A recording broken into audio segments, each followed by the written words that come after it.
अस्सलाम वालेकुम नाज़रीन, आसपास होम कुकिंग में आपको वेलकम करती हूँ। आज मैं आपके साथ बहुत ही मज़ेदार से सॉफ्ट और रेशेदार शामी कबाब की रेसिपी शेयर कर रही हूँ, जिसे बनाना भी बेहद आसान है। इस वीडियो में मैं आपको ये बताऊँगी कि किस तरह से हम शामी कबाब को सॉफ्ट बना सकते हैं, रेशेदार बना सकते हैं। बहुत से लोगों का मुख्तलिफ़ तरीका होता है शामी कबाब बनाने का। बहुत से लोग इसमें इलायची भी ऐड करते हैं और बहुत से लोग इसमें पुदीना भी ऐड करते हैं। मगर आप मेरी इस रेसिपी को अगर आप फॉलो करेंगे तो आपके कबाब भी बहुत ज़्यादा सॉफ्ट, टेस्टी और बहुत ज़्यादा रेशेदार बनेंगे और 100% आपको इंशाल्लाह पसंद आएंगे। तो रेसिपी स्टार्ट करते हैं। एक पैन में जिससे मुझे कबाब बनाने हैं, बॉईल करना है गोश्त को, चने की दाल को, उसमें मैं गोश्त ऐड कर दूँगी। ये 1 किलो बीफ है जिसको मैंने छोटे पीसेस में कट कर लिया है। ये इस पैन में ऐड कर देंगे और साथ ही आधा किलो चने की दाल है जिसको मैंने 1 घंटे के लिए पानी में भिगो दिया था और उसको आप पानी ड्रेन करके इसमें ऐड कर देंगे। मिक्स कर लेंगे दाल और गोश्त को।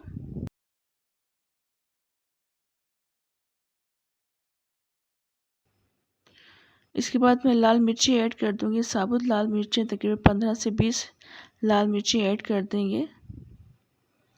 नमक ऐड करूंगी मैं 2 टीस्पून। गरम मसाला पाउडर ऐड कर देंगे इसमें 2 टीस्पून। मैं साबुत गरम मसाला ऐड नहीं करती हूँ, पाउडर यूज़ करती हूँ। इसके बाद प्याज ऐड कर देंगे इसमें। एक मीडियम साइज़ की प्याज थी जिसको मैंने रफली कट कर लिया है स्लाइसेस में। ये ऐड कर देंगे। ये देख लें रफली कट है।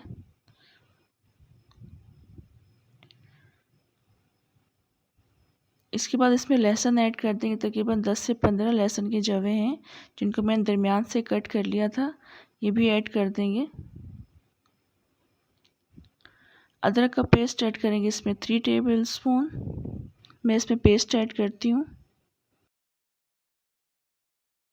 उसके बाद पानी ऐड कर देंगे। इतना पानी ऐड करेंगे थोड़ा सा लेवल से थोड़ा सा ऊपर तक पानी ऐड कर देंगे। इसको मिक्स कर देंगे और इसको पकने के लिए रख देंगे।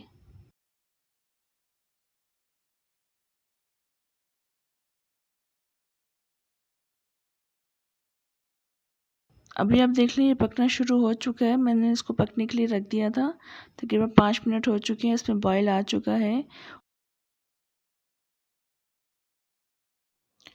एक दफ़ा फिर इसको अच्छी तरह से मिक्स कर लेंगे। इसको कवर करके रख देंगे गोश्त की गलने तक के लिए, मगर दरमियान दरमियान में चेक भी करते रहेंगे।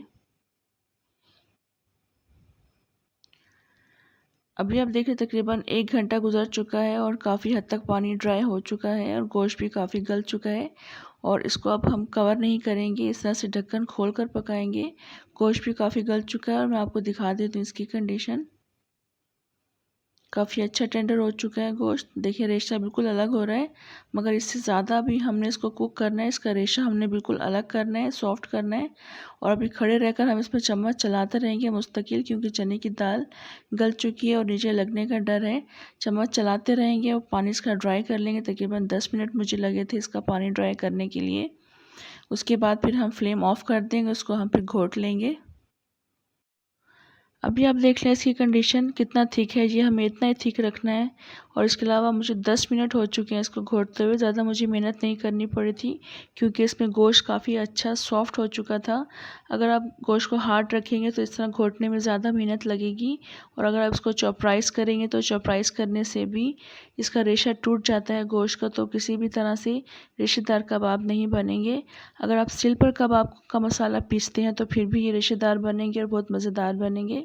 अगर आप इस तरह से घोट लेंगे तो घोटने से भी ये बहुत रेशेदार बनेंगे। तो मैं आपको इसका दिखा देती हूँ कितने रेशेदार हैं ये।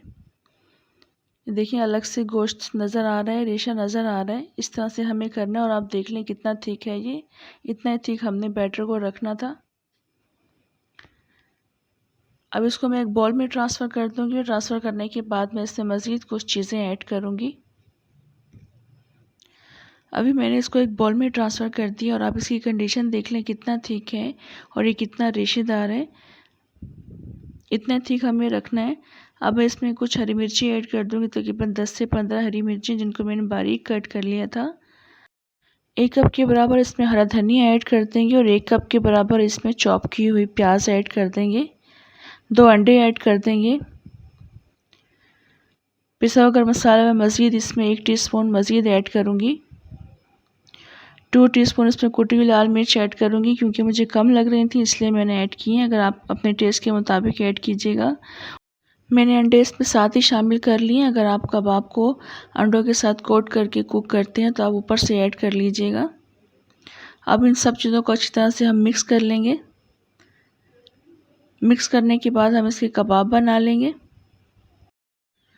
अब ये अच्छी तरह से मिक्स हो चुका है और आप देख लें बिल्कुल भी थिन नहीं हुआ, यानी पतला नहीं हुआ है। अंडे ऐड करने के बाद भी वैसे ही है ये बैटर। अब हम इसके कबाब बना लेंगे। जितना साइज़ आपको रिक्वायर्ड हो उस हिसाब से आप बना लीजिएगा।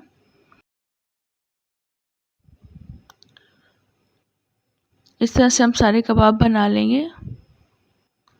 ये देख लें, दूसरा कबाब भी मैं आपको बनाकर दिखा देती हूँ। सारे कबाब हम इस तरह से बना लेंगे, उसको हम फ्राई कर लेंगे।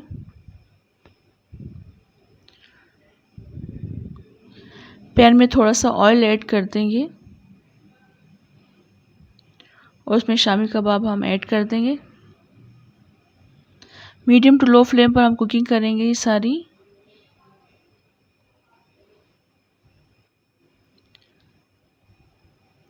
टोटल मुझे कबाब फ्राई करने में तकरीबन 3 से 4 मिनट लगे थे, क्योंकि ये ऑलरेडी कुक थे और 1 मिनट में ही इसकी 1 साइड कुक हो चुकी थी।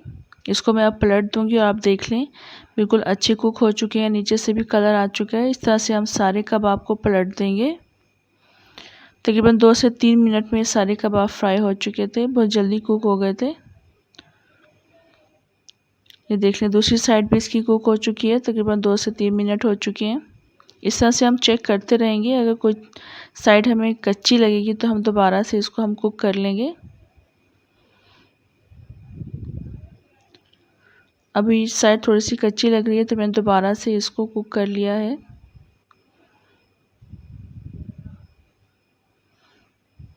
सारे कबाब इस तरह से फ्राई कर लेंगे। अच्छी तरह से फ्राई हो गए हैं। अब इसको हम डिश आउट कर लेंगे।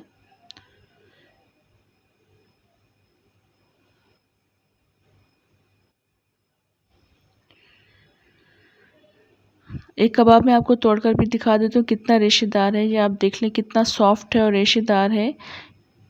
ये बहुत ही सॉफ्ट और रेशेदार और मज़ेदार कबाब रेडी हुए थे। अगर आप इस रेसिपी को और इस तरीके को फॉलो करेंगे तो इंशाल्लाह आपके कबाब भी बहुत सॉफ्ट रेशेदार बनेंगे और बहुत टेस्टी बनेंगे। रेसिपी अगर आपको अच्छी लगे तो लाइक और सब्सक्राइब भी ज़रूर कर दें। इंशाल्लाह नेक्स्ट रेसिपी के साथ दोबारा आऊँगी। तब तक के लिए इजाज़त दें। अल्लाह हाफिज़।